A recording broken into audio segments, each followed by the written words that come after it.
You live in the Houston area now, is that Mhm. right?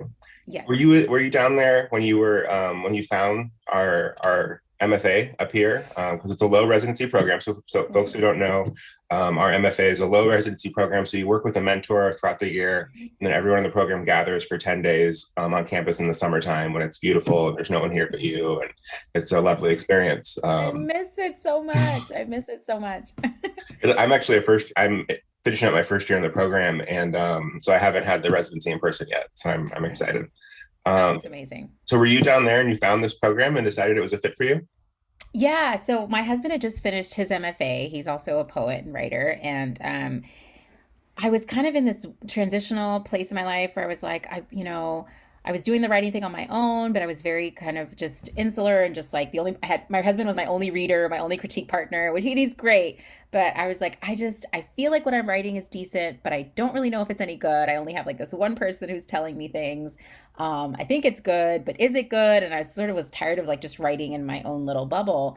Um, and so once he finished his MFA, at the University of Texas, El Paso. He did an online MFA, bilingual online MFA, and he loved it, had a wonderful experience. I was like, okay, I think, I was toying with the idea of going back to grad school. I have a graduate degree in education, but I wasn't teaching full time. I was working from home.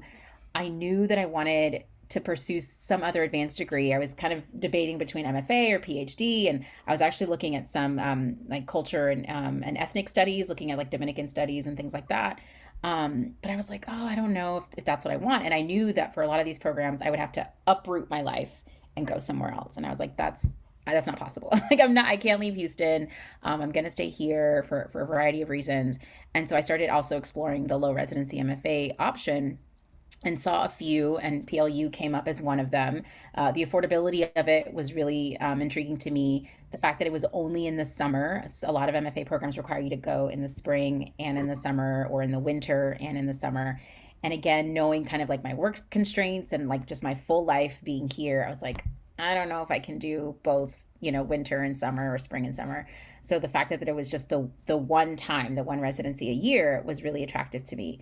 So I applied to a few schools, and before I applied to PLU, to RWW, the workshop, I had a long conversation with Rick Barrett, the MFA director, which I found out later he didn't do with everybody. So I was really like, oh, I think he really wanted me to come. And we were on the phone for almost an hour and a half, just Mm. talking about kind of my writing goals and what the program could offer.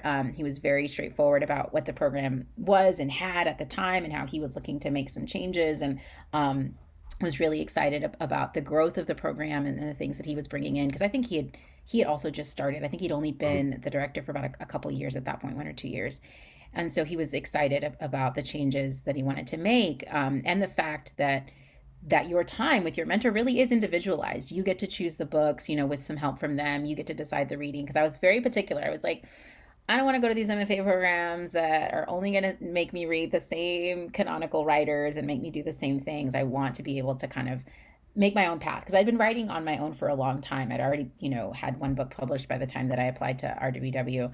But again, I wanted to refine my skills, and I wanted to build community, and I wanted to have feedback on my work. And so I was really attracted to that. And I'd never been to the Pacific Northwest. I'd been to like California was as far west as I'd been, but I'd never been up, Yeah. north. And so I was excited about potentially, going to school and in a different place and seeing, new people. And yeah, I still have the group chat. My cohort, five of us, are still a part of the same group chat. We're constantly in communication. It's wonderful. I've built wonderful, hopefully lifelong friendships from that program. And yeah, I wouldn't change it for anything.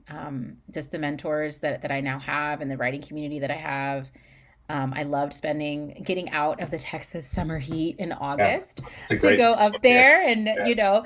sometimes the smoke was really bad because of the Oh yeah. wildfires. That was Yeah. not fun for a couple days, in two of the residencies. But overall, it's just, I had a wonderful experience.